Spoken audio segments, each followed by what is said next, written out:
Hello friends, अपना गुरुकुल में आप सभी का बहुत बहुत स्वागत है। आज की वीडियो में ऑटिज़म के ऊपर ये पूरी जानकारी आपको इस वीडियो में मिलेगी। ऑटिज़म क्या है? ऑटिज़म को मेडिकल भाषा में ऑटिज़म स्पेक्ट्रम डिसऑर्डर कहते हैं। ये एक विकास संबंधी गड़बड़ी है जिससे पीड़ित व्यक्ति को बातचीत करने में, पढ़ने लिखने में और समाज में मेलजोल बनाने में परेशानी आती है। ऑटिज़म एक ऐसी स्थिति है जिससे पीड़ित व्यक्ति का दिमाग अन्य लोगों के दिमाग की तुलना में अलग तरीके से काम करता है। वहीं ऑटिज़म से पीड़ित लोगों भी एक दूसरे से अलग होते हैं, यानी कि ऑटिज़म के अलग अलग मरीज को अलग अलग लक्षण महसूस होते हैं। हालांकि बीमारी के बारे में अभी तक बहुत ज़्यादा जानकारी उपलब्ध नहीं है, लेकिन वर्तमान में इसका कोई कंप्लीट इलाज है। वैसे तो इसे बीमारी से पीड़ित लोग नौकरी करने, परिवार, दोस्तों के साथ मेलजोल बनाने में सक्षम होते, लेकिन कई बार इनके साथ दूसरों की मदद लेनी पड़ती है। जैसे इनको जहाँ ऑटिस्टिक लोगों को पढ़ने लिखने में परेशानी होती है, तो वहीं ऑटिज़म के कुछ मरीज या तो पढ़ने लिखने में बहुत तेज़ होते हैं या कहें कि सामान्य होते हैं। परिवार, टीचर या दोस्तों के सहयोग से ये लोग नई स्किल सीखने में सक्षम होते हैं और बिना किसी सहारे के काम कर पाते हैं।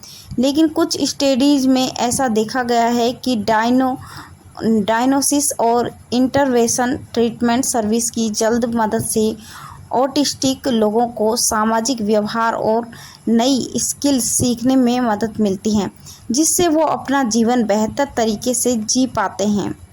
ऑटिज़म 3 प्रकार के होते हैं, जो ऑटिस्टिक डिसऑर्डर, क्लासिकल ऑटिज़म जिसे कहते हैं, ये ऑटिज़म का सबसे आम प्रकार है। जो लोग ऑटिज़म के इस डिसऑर्डर को से प्रभावित होते हैं, उन्हें सामाजिक व्यवहार में और अन्य लोगों से बातचीत करने में मुश्किल होती है।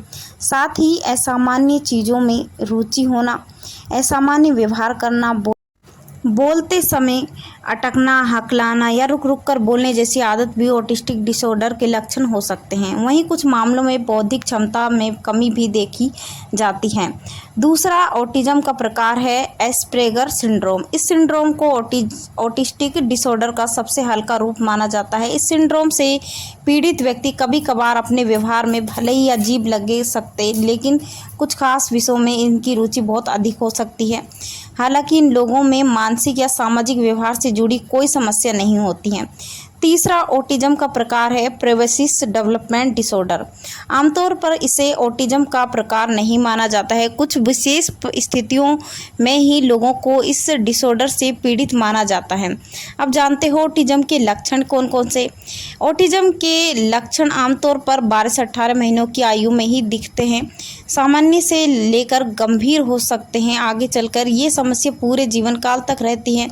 कहते हैं कि नवजात शिशु जब ऑटिज़म का शिकार होते हैं, उनमें विकास के कुछ संकेत दिखते हैं, जैसे कि इक्का दुक्का शब्द बार बार बोलना या बड़बड़ाना, किसी चीज़ की तरफ इशारा करना, माँ की आवाज़ सुनकर मुस्कुराना या कुछ प्रतिक्रिया देना, हाथों के बल चलकर आना, आँखों में आंखें मिलाकर ना देखना, क्योंकि ये आई कांटेक्ट नहीं बना पाते हैं। ऑटिज़म से प्रभावित बच्चों में लक्षण और होते हैं कि दूसरे बच्चों से घुल मिल नहीं पाते हैं, अकेले रहना ज़्यादा पसंद करते हैं, खेलकूद में हिस्सा ना लेना, यहाँ तक कि उनमें रुचि नहीं लेते हैं, किसी एक जगह पर बैठकर घंटों चुपचाप बैठना, यहाँ तक कि वस्तु पर ध्यान नहीं देना, एक ही काम को बार बार करना, दूसरों से संपर्क ना करना, अलग तरीके से बात करना, जैसे कि प्यास लगने पर मुझे पानी पीना है, ऐसा ना कहने की बजाय वो क्या कहते हैं, तुम पानी पियोगे। बातचीत के दौरान दूसरे व्यक्ति के हर शब्द को दोहराना, सन की व्यवहार, किसी भी एक काम का या कहें कि सामान के साथ पूरी तरह से व्यस्त रहना, खुद को चोट लगने पर नुकसान पहुंचाना, चोट लगती है तो क्या गुस्सेले, कहें कि बेचैन, एहसान, तोड़फोड़, बेचैन जैसा व्यवहार करते हैं। किसी काम को लगातार करते रहना, जैसे कि झूमना, ताली बजाना, एक वाक्य को बार बार दोहराना, हकलाना, यहाँ तक कि भावनाओं को, दूसरों की भावना को नहीं समझ पाते हैं और पसंद नापसंद को ना समझ पाना, किसी प्रकार की आवाज़, स्वाद या गंध के प्रति अजीब प्रतिक्रिया करना, ये सभी इसके लक्षण हैं। ऑटिज़म के कारण और कारक भी जानते हैं। कारण अभी तक ऑटिज़म के सही कारणों का पता नहीं चल पाया है, लेकिन हालांकि विभिन्न स्टडीज़ में कहा गया है कि डिसऑर्डर कुछ आनुवंशिक और पर्यावरणीय कारणों से होता है, जो कि गर्भ में पल रहे बच्चे के दिमाग के विकास को बाधित करते हैं। दिमाग के विकास को नियंत्रित करने वाले जीन में कोई गड़बड़ी हो जाती है, या सेल्स दिमाग के बीच संपर्क बनाने में, या कहें कि जीन में गड़बड़ी हो जाती है। गर्भावस्था में वायरल इन्फेक्शन या हवा में फैले प्रदूषण के कणों के संपर्क में आने से भी हो जाता है। इसके ऐसे माता पिता के बच्चे जिनका पहले से कोई बच्चा ऑटिज़म का शिकार रहा हो, या समय से पहले पैदा होने वाले यानी प्री मेच्योर बच्चे, ये सभी या उम्र दराज माता पिता के बच्चे भी हो सकते हैं। प्रेगनेंसी दौरान खाई गई कुछ दवाइयाँ साइड इफ़ेक्ट के कारण भी ऑटिज़म के शिकार बच्चे होते हैं। ऑटिज़म के बच्चों में कैसा लाइफस्टाइल उनके साथ अपनाया जाए, तो ऐसे बच्चों को ऑटिज़म से पीड़ित तो उनके लिए ये लाइफस्टाइल बहुत ही ज़्यादा मददगार रहेगी। जैसे कि बच्चे की रोज़मर्रा की ज़िंदगी में मदद ऐसे करें कि बच्चों के साथ कम्युनिकेशन को आसान बनाएं, कि बच्चों के साथ धीरे धीरे और साफ आवाज़ में बात करें। ऐसे शब्दों का प्रयोग करें जो समझने में आसान हो। बच्चे से बातचीत करते समय बार बार बच्चे का नाम दोहराएं, ताकि बच्चा ये समझ सके कि आप उसी से बात कर रहे हैं। बच्चों को आपकी बात समझने और फिर उसका जवाब देने के लिए पर्याप्त समय लेने दें। बातचीत के दौरान हाथों से इशारा करें और तस्वीर की मदद भी ले सकते हैं। आप किसी भी स्पीच थेरेपी की सहायता भी ले सकते हैं। खाना सिखाएं। ऑटिज़म वाले बच्चे अक्सर खाने पीने पर आनाकानी करते हैं और किसी विशेष रंग या प्रकार का भोजन बना कर खाते हैं तो वो बहुत अधिक या बहुत कम मात्रा में भी खा सकते हैं।